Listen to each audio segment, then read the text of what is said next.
Hi guys, I'm Sanjana. Welcome back to my YouTube channel and a new exciting video. So here you can see I have washed my hair. You guys requested me to do a wavy haircut routine step by step video. So I'm bringing it and let's get started. सबसे पहले हम start करेंगे oiling से।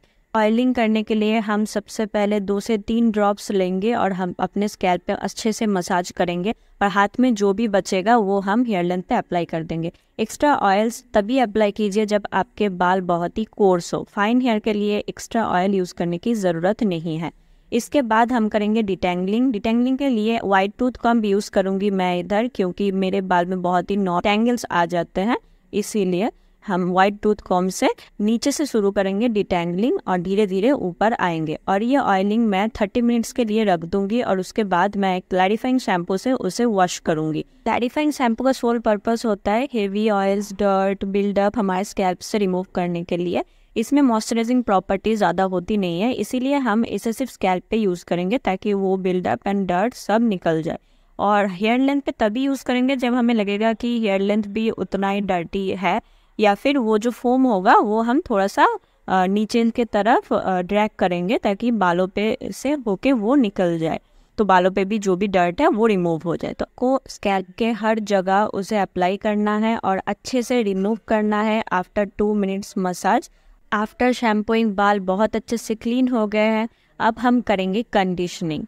मैंने सही amount का conditioner ले लिया है मेरे हेयर के मुताबिक और मैं इसे इमल्सिफाई करूंगी। उसके बाद मैं अप्लाई करूंगी हेयर लेंथ पे। कभी भी स्कैल्प पे अप्लाई नहीं करना, ओनली हेयर लेंथ पे और हेयर एंड्स पे फोकस करके अप्लाई करना है। और मैं कैसे अप्लाई कर रही हूँ, रोपिंग मेथड में एंड रेकिंग मेथड में ऐसे आपको अप्लाई करना है। और इसके बाद आपको ऐसे ट्विस्ट करना है, बालों को 4 पार्ट में सेपरेट करके ऐसे 2-2 पार्ट में ट्विस्ट कर लेना है और इसको अच्छे से बन बना के इसको रख देना है 30 मिनट्स। ये होगा डीप कंडीशनिंग। और अगर आपको नॉर्मल कंडीशनिंग करना है आपको 5 से 7 मिनट रखना है।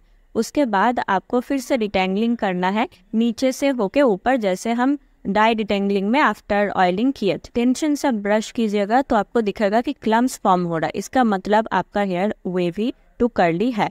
अब हेयरफॉल देख के आप घबरा मत जाइएगा, क्योंकि ये हेयरफॉल 6 डेज का हेयरफॉल है।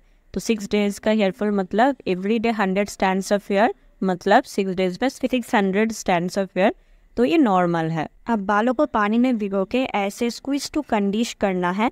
ऐसे स्क्वीज करने से कर्ल क्लम्स अच्छे से फॉर्म होते हैं और कंडीशन होता है अच्छे से हेयर।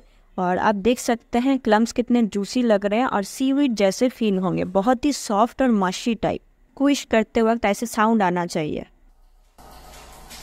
जिसे कंडीशनर धो देना है।